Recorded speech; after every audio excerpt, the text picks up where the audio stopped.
नमस्कार दोस्तों, defence today में आज आपका स्वागत है। तो आज हम बात करेंगे ब्रह्मोस 2 मिसाइल के बारे में, जो ब्रह्मोस मिसाइल का ही अपग्रेडेड वर्जन है। मतलब भारत और रूस ने एक मिसाइल बनाई थी जिसका नाम था ब्रह्मोस। अब इसी मिसाइल का अपग्रेडेड वर्जन जो है वो तैयार किया जा रहा है। तो ये हाइपरसोनिक क्रूज मिसाइल है। क्रूज मिसाइलें वो मिसाइलें होती है जो 10 मीटर से कम की ऊंचाई 10 मीटर तक की ऊंचाई पर उड़ सकती है या इससे थोड़ा कम ऊंचाई पर उड़ सकती है। तो इसीलिए इसे ट्रैक करना बहुत मुश्किल हो जाता है दुश्मन के किसी भी रडार के द्वारा, क्योंकि रडार जो है ऊपर उड़ने वाले टारगेट को ही ट्रैक कर सकता है, ना कि नीचे उड़ने वाले टारगेट को। तो अब इसके विषय में बात करते हैं कि ये ब्रह्मोस 2 मिसाइल है क्या। तो ब्रह्मोस 2 की जो स्पीड है वो 7 to 9 है। इसकी स्पीड ही सबसे बड़ी बात है इसमें, क्योंकि भारत के पास ब्रह्मोस मिसाइल जो है उसकी स्पीड सुपरसोनिक है, अभी हाइपरसोनिक नहीं है। तो मतलब अब 6 से ज्यादा स्पीड अब इसकी की जाएगी, तो अब ये हाइपरसोनिक मिसाइल बन जाएगी।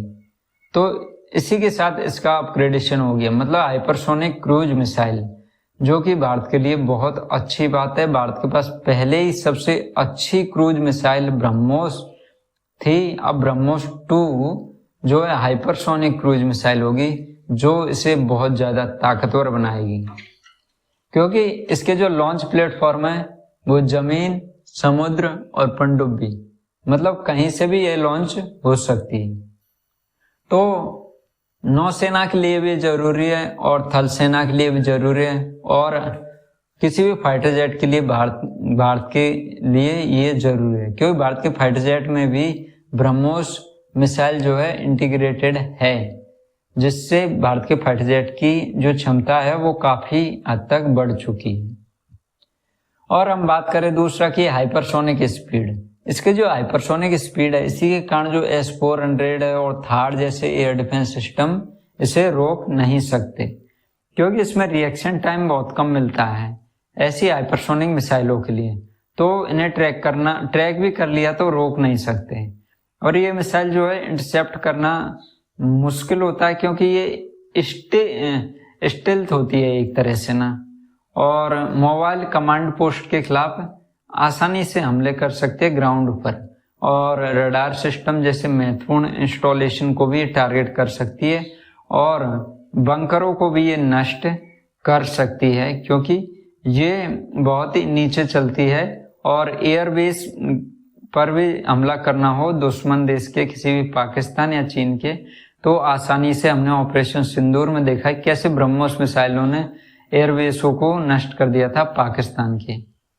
तो इसीलिए ये मिसाइल भारत के लिए बहुत महत्वपूर्ण है, और रक्षा में भारत को वो है रणनीतिक लाभ प्राप्त हो जाएगा, और एक तरह से भारत दबाव भी बनाता है दुश्मनों के ऊपर कि भारत के पास ऐसी मिसाइल है जो सामरिक और पारंपरिक दोनों हथियार ले जाने में सक्षम है, और ये जो है पूरी क्षमता से जवाब देने की क्षमता रखती है किसी भी देश को।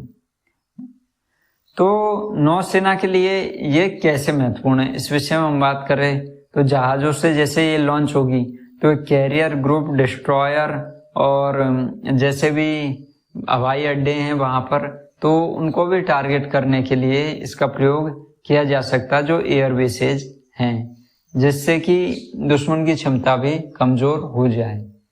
और ये भारत के सेकंड स्ट्राइक और फर्स्ट स्ट्राइक, मतलब एक तो ये बताता है कि भाई भारत के पास ऐसा हथियार है, दूसरा ये बताता है कि भारत यदि हमला हुआ तो ऐसी मिसाइलों से हमला कर सकता है। तो भारत की जो भागीदारी है और भारत की जो रणनीतिक क्षमता है वो कहीं गुना ऐसी मिसाइलों से बढ़ जाती है। तो ब्रह्मोस मिसाइल भारत के लिए बहुत अच्छी मिसाइल है जो DRDO ने विकसित की है। तो अभी जो है इसका लगभग काम अंतिम चरण में चल रहा है, और कह रहे हैं कि 2025 के लास्ट तक इस मिसाइल की जो है सफल टेस्टिंग कर ली जाएगी। तो इसके बाद इसे भारत की सेना में शामिल किया जाएगा। तो इस तरह से हम सोच सकते हैं कि भारत के लिए क्यों जरूरी है, और भारत को एक तरह से सामरिक रूप से बढ़त दिलाने और पावर बैलेंस में भी भारत के बहुत काम आती है कि भाई दुश्मन देशों के पास ऐसी कोई मिसाइल नहीं है जो क्रूज मिसाइल हो और जो ब्रह्मोस का मुकाबला कर सके, और ऐसा एयर डिफेंस सिस्टम ही नहीं है जो ब्रह्मोस मिसाइल को रोक सके। इसीलिए भारत की ब्रह्मोस सबसे अच्छी मिसाइलों में गिनी जाती है विश्व की। तो आपका इस विषय में क्या सोचना है, आप अपना कमेंट जरूर कीजिए। धन्यवाद दोस्तों।